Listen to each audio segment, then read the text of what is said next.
Okay, it's going on. Alright,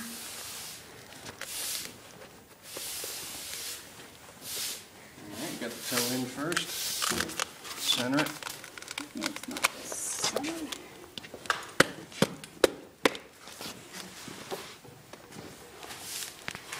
Should be a little in there.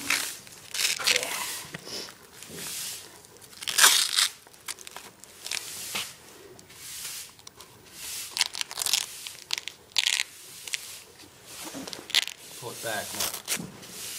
Now pull it. Get it from this side. Here. Do this. Doesn't seem to. Not seated right. Press that down.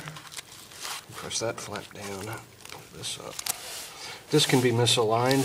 It's Oh, so it's supposed to look like it's. It's got a little bit of give to it, and it'll fit better. Since his hoof isn't the perfect shape hoof anymore, and probably wasn't before we started, it's a little steeper. See, if you pull it back like this, you can get a little tighter. If you pull it forward, you're not doing anything. If you pull it back this way. Okay. So I'm in a better position to pull it back. And then... You already did. Okay. Ta-da.